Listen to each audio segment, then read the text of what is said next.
Hey, one hey all, welcome to Monday, welcome to Countdown Day. And this is one that I've wanted, I guess, to do for a little while. You see, your boy GotBot gets a lot of flack because I am harsh on what I review. I have very high expectations for my buying dollar. And some people say, yeah, but, value is, a subjective thing in the eye of the beholder. And I always point out things like, no, that's actually a mathematical equation that companies use for determining their profit margins and how much they want to invest in stuff. So it's not in the eye of the beholder at all.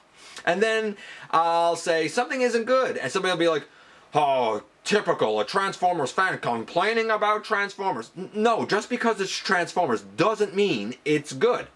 As a reviewer, me or any other reviewer that you watch should not be giving you a commercial, should not be saying everything is wonderful even when it's not. No, a responsible reviewer that's looking out for their own wallet and yours and trying to help you make informed buying choices, which is exactly what a review should do, honestly needs to look at the good, the bad, and the ugly. And sometimes we're really pleasantly surprised, and sometimes if something's not good, we have to call it not good. Saying everything is wonderful isn't going to help us to have high quality products for us to buy. But being honest, hopefully will. So I went to the fandom and I said, maybe, you know what, maybe I've been misguided all along. Maybe everything is wonderful. So maybe I need to ask the fans this all-important question this week for the countdown. What is the one thing that you most look for when you are determining whether or not to make a Transformers purchase? I suppose you could say anything you collect. This could probably apply to G.I. Joe, to coins, to purses, to whatever it is you collect. But since we're a Transformers fandom around here, we're going to say the top 10 things you look for Transformers. Some of this very specific to Transformers. Some of this will speak to other collections and other things that people collect as well. And maybe the things that you look for will appear on this list, and maybe none of them will. We'll see in the latest GotBot Counts Down.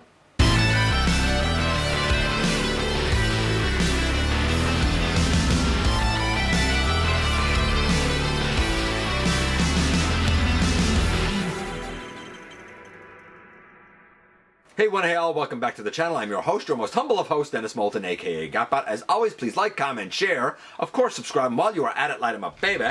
Hit that notification bell, please. It helps me out a ton. Let you know when content of all sorts goes up here on the channel. Check out Machinery of Man, The Everything Factor, all the groups that I'm either a mod or an admin for, as well as all of my social media links. All of that's in the description down below.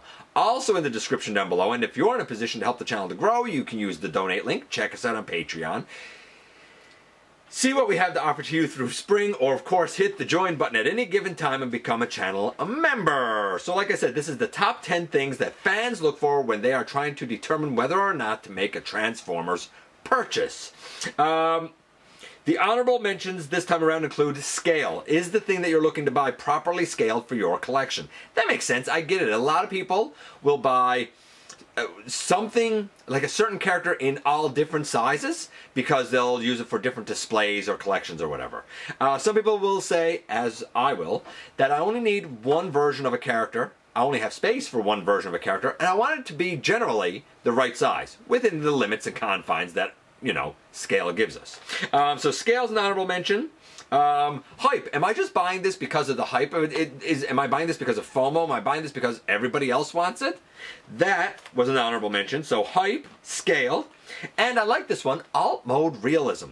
I have seen many people who will say, yeah, the bot's great, but I didn't get it. I don't like it because the alt mode is no good. I rarely consider the alt mode. I mean, like, if it's a car, I rarely know make and model of stuff. It's a car, it has 4 wheels, it rolls. Like, I would be a terrible witness to a crime.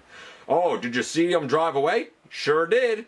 What were they driving? A truck. What kind of truck? I don't know. It was a truck. It had 4 wheels and it went, and it was blue. That's about as good as I am when it comes to vehicles, right? But I understand that some people are very much into vehicle accuracy. So, alt mode realism, scale, and hype, they are the honorable mentions. They did not make the list. So what things did? We're going to find out, as we always do, by kicking things off with number 10. First. Kicking us off at number 10 is a very simple one. Do I have it?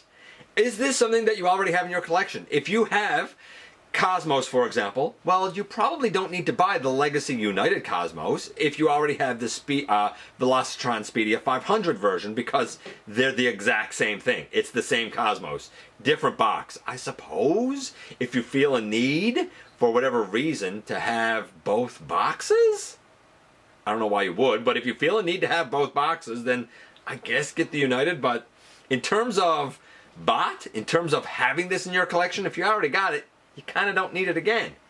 Do I have it? Takes the number 10 slot.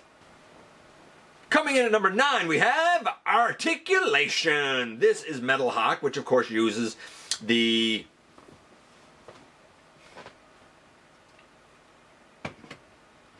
Oh, I was wondering what you were doing.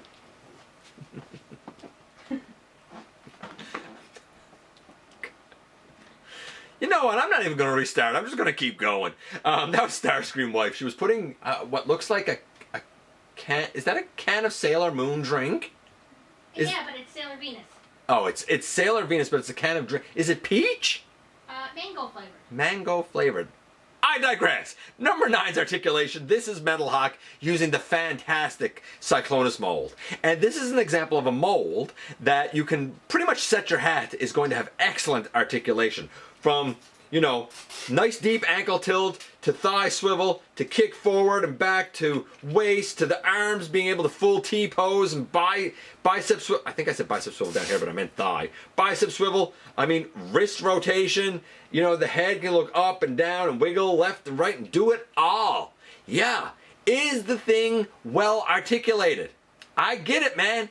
Articulation takes the number 9 slot. Number 8 is, I think, probably an important one and definitely a subjective one.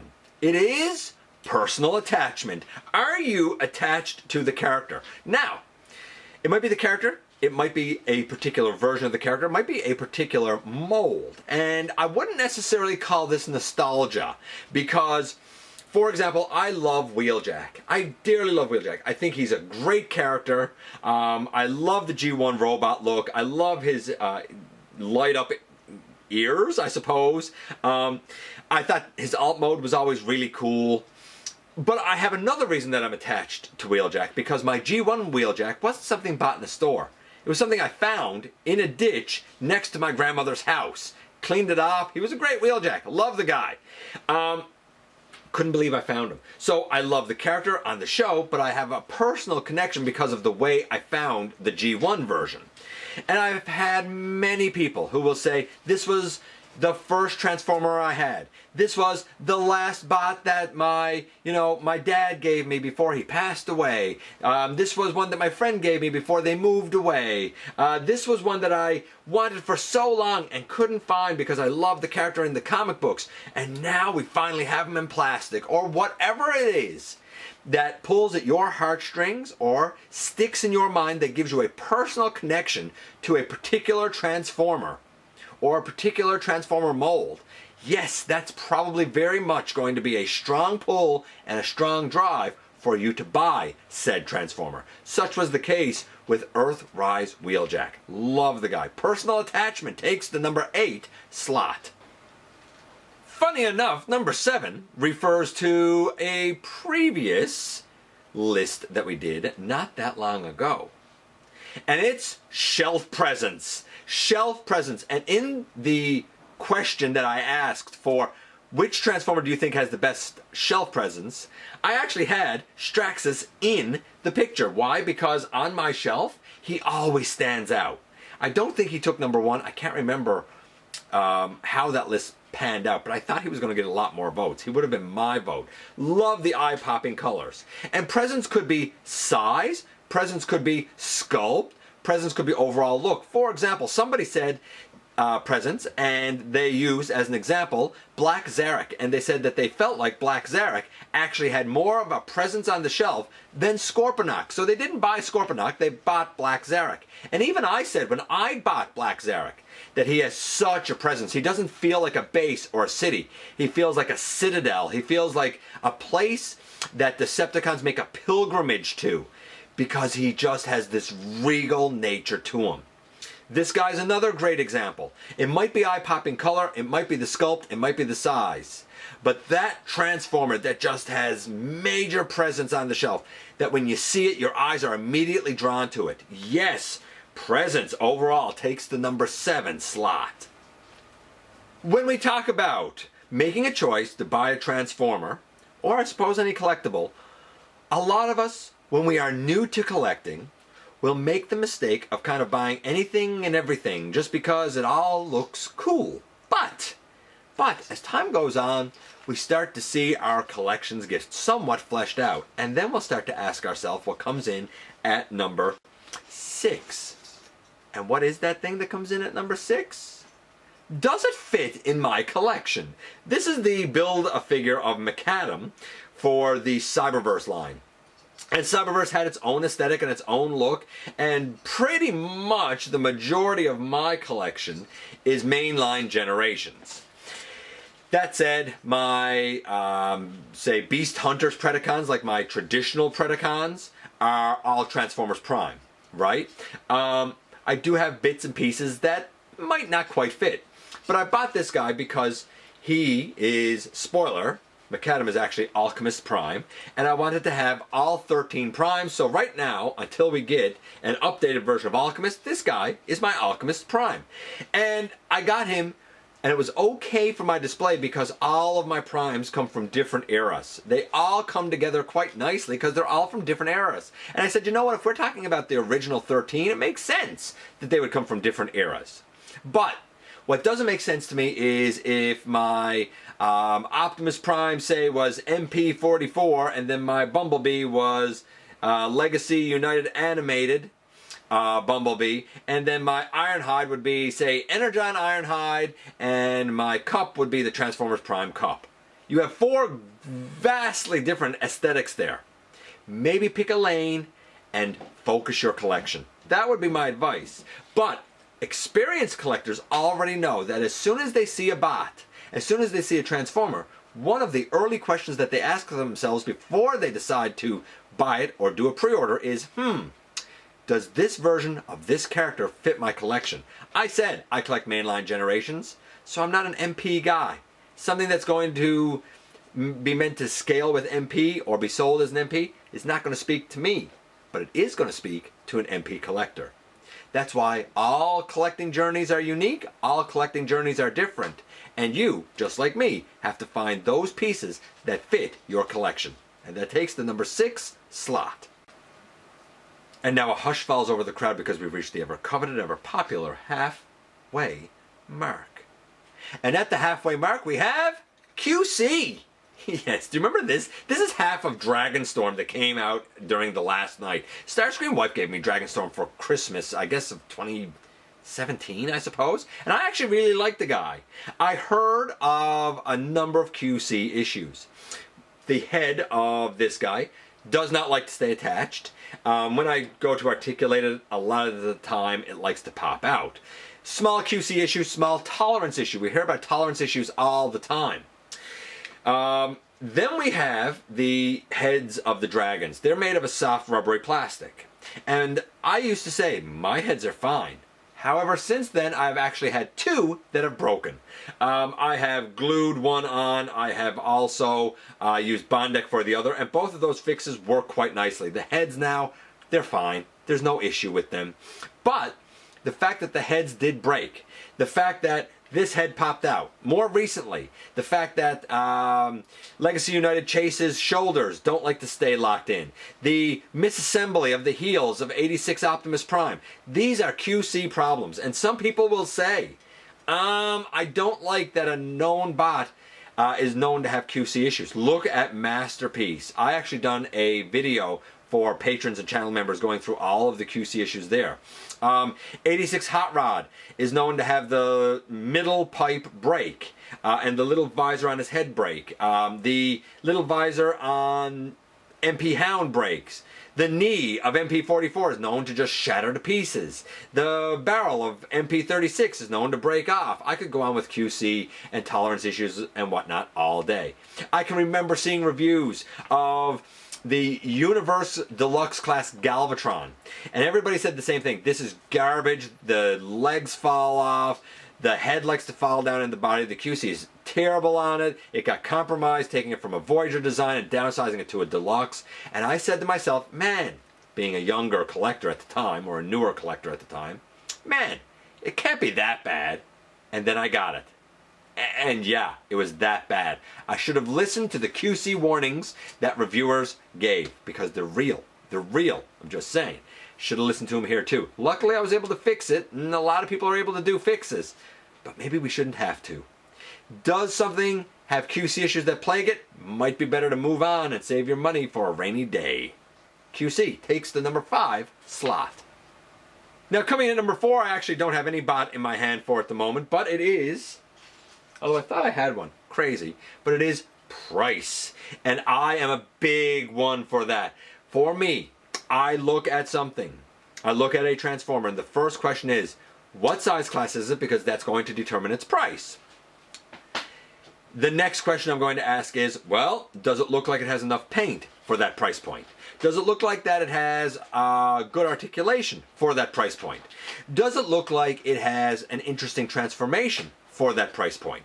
For example, I will use the Titan's Return Trigger Happy. A lot of people had QC issues with him. Mine was QC issue free.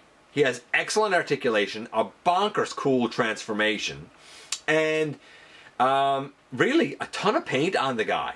And it was all for $17.99 Canadian. 20 bucks? Yeah, it was well worth that. Nowadays, we know that we have deluxes, at least here in Canada, that are $36.99, more like 40 bucks. So you're looking at a higher price point, really, which means my expectations for that size class, for that price point, are going to be higher. And of course, I look at the mass. The mass is the actual amount of product in your hand. And we all talk about shrinkflation. We all talk about, man, these bots are getting small. Stop buying them as they're getting smaller. I have talked about this extensively. How now a deluxe seems to be settled at about 72 to 77 grams instead of the traditional 84. And guess what? Before 84 to 86, it was 94 to 96. But now and then you get something like, for example, Impactor, Siege Impactor, that comes in at like 105 grams. Or Legacy United Quake. For all the hate that guy gets, he clocks in at a hefty, huge 95 grams. Ton of paint, interesting transformation. Granted, the tank could have some improvements to it. But for the price point, for the value proposition, it's all there. But then we have something like, and I've talked about this many times, we have something like Siege Astro Train. That was a measly 200 and I think like 60 grams or something. I thought it was too small for a later class price point. I got mine on sale and I still felt like I overpaid for it. I look at the math that goes into it and I ask myself, does this math make sense? If it does, cool, I get it. If it doesn't, then either I don't get it or I do like I did with Siege Shockwave and say, you know what? This is overpriced, but I also think it's a perfect representation. I'm going to buy it, but it's going to be the last version of that character I ever buy from this company. And since then, I've never ever bought another Shockwave from Hasbro, and I won't. And I'll look at something like the Legacy United Soundwave with his 3 cassettes. For some reason, they priced that thing at a later class price. It shouldn't have been. Wildly overpriced. Wildly, crazy overpriced. But I'm never, ever, ever going to ever buy another Soundwave ever again. Do you think it's a good idea as a company, if you're Hasbro, is it a good idea to overcharge fans in the short term to alienate them in the long term? Price, a major consideration and a topic of a lot of debate, and it takes the number 4 slot. Coming in at number 3, we have transformation scheme, right? The way the thing converts, and I'm using Aftermath here because I was actually shocked by how much I love this transformation. I mean, the arms, like they rotate up after you unhook them from the back here. They rotate up, then the chest flips up, the whole shoulder comes down under to become the bumper with spikes on it. Then these arms like fold back on they turn around and like fold up and over to become like the doors of the truck. All while the entire hook assembly and the roof rotates around the body. The legs then, we open the inside of the leg to become the side of the truck on the outside. We have to collapse the knee, and then the feet, with their wild articulation, fold in and then up on the inside of the leg. It's a nuts for a deluxe. This is an insane but fun transformation once you do it. In the review, it was difficult to show it, but in hand, I love fiddling with this guy and flicking him back and forth between both modes. It's smooth for the most part, but it's also really satisfying. Hashtag is another example. Some great engineering here. When we look at something like Studio Series 86 Optimus Prime, like that's got a really great smooth transformation as well. A lot of the Beast Wars stuff did, you know? Yeah. Does it have an engaging, smooth, interesting, but well thought out transformation scheme? And not overly complicated. Like, it doesn't need to be 62 steps, you know? One guy said, if it's over 30 steps, I'm out. Yeah, a clever, well done, smooth transformation takes the number 3 slot. Coming in at number 2 is probably another really subjective one, but how can you argue with cool design and appearance? And I bring out Tigerhawk for this because his design and his appearance is bonkers. This guy's insane. I'm not necessarily going to say he's for everyone, but I think that this is such a cool design. What with the big hefty bot, the big wings, the, you know, loud purples and greens against the white and the bronze and the beige. Like, the design is cool, the transformation is cool, the whole look is just plain cool. Sometimes people will say certain bots, you just see them and you think they're cool. Like Ironhide is just a cool looking design. Or some people said, I don't like the character, didn't like the movie, but I think the design, and of course the alt mode, for Age of Extinction Lockdown is really cool and menacing. I look around up here and I might say, I think Skylinks is a really cool, interesting design. That one is a super subjective one. Some people are going to like it, some people are going to hate it. But a cool, engaging design, yeah, that's definitely going to bring your eyeballs in and probably your wallet. And it takes the number 2 slot. And now here we are, very tippy top, number 1 consideration for whether or not to buy a particular transformer. And that would be, as a cartoonist king guy, animation accuracy or media accuracy. If you are having a G1 Optimus, you want it to look like he jumped off the screen. If you are going to have something like a Galvatron, you want it to look like it's jumping off the screen. A lot of debate about the color and shade of the purple with the 86 Galvatron or like the Kingdom Legacy Galvatron. You know, the Earthrise Sunstreaker, pretty darn close. Could be tweaked. We had that come out in another 5-pack. A lot of people say 86 Springer is pretty darn perfect for screen accuracy. Or sometimes people will remember things, I'm going to say, inaccurately. Like a lot of people say the Earthrise Seekers are super screen accurate. Well, not really. Their entire lower leg is absolutely not screen accurate. And I think the chest, the depth of the chest isn't quite right. Sometimes we'll see stuff and we'll be like, it's nice that they adapted that, but that doesn't look quite right. A lot of people think 86 Hot Rod looks very screen accurate. They'll say the Kingdom Rodimus is pretty screen accurate, but he needs a different head or a different face, and the vehicle mode needs to have the red come out over the roof more. I get all of that. Some people will say the 86 Bumblebee looks super screen accurate. I disagree. Some people will say, I want comic book stuff. Flame looks really accurate to the way he looked in the comic book. Or Emrat Zeron, certainly his head does.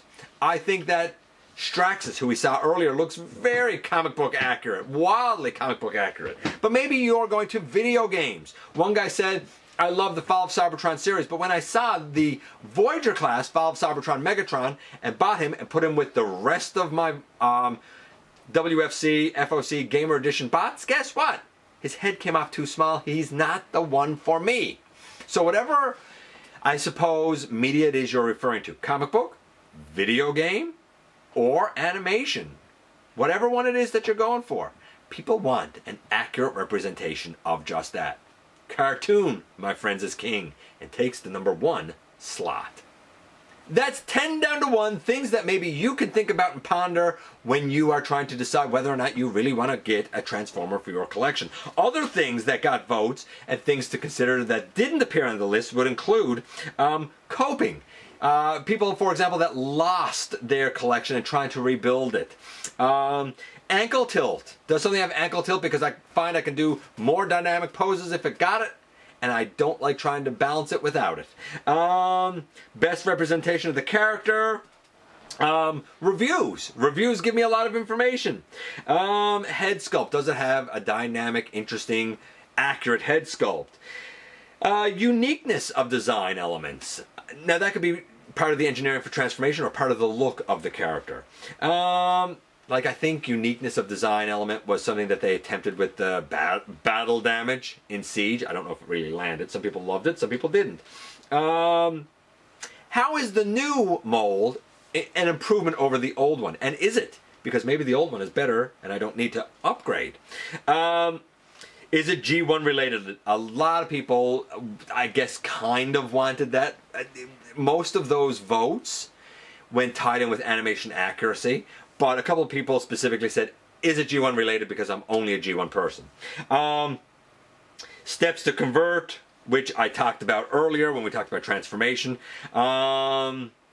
Personal worth. I think that's a dangerous one. Is it worth it to me?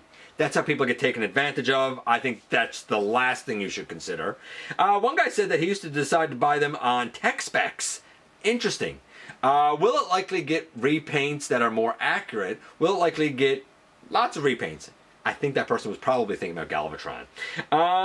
And I don't know, just one more for good measure. Does it complete part of a collection? I recently got the Takara hashtag because I wanted to have all of the Earthspark Terrans, as an example. Or if you have a combiner you're working on, getting that last part. A lot of people missing out on that legacy breakdown, for example. So, there you go. All kinds of things that you can consider when you're trying to decide if you want to buy a particular bot for your collection. I appreciate you guys coming by, giving me some of your extremely valuable time. I do know how important it is to you. If you're in a position to help the channel to grow, you can use the donate link. Check us out on Patreon, see what we have to offer to you through spring, or of course hit the join button at any given time and become a channel member. While you're at it, hit the subscribe button, stick around, have some fun with us here on the channel, and don't forget, not for a moment, not for a second, that you right there, you do make a difference in the world. And I look forward to the next time that you and I get together to have another visit, either in the live streams on Thursday nights, at the stop motion premieres, or the old fashioned way right here inside the videos.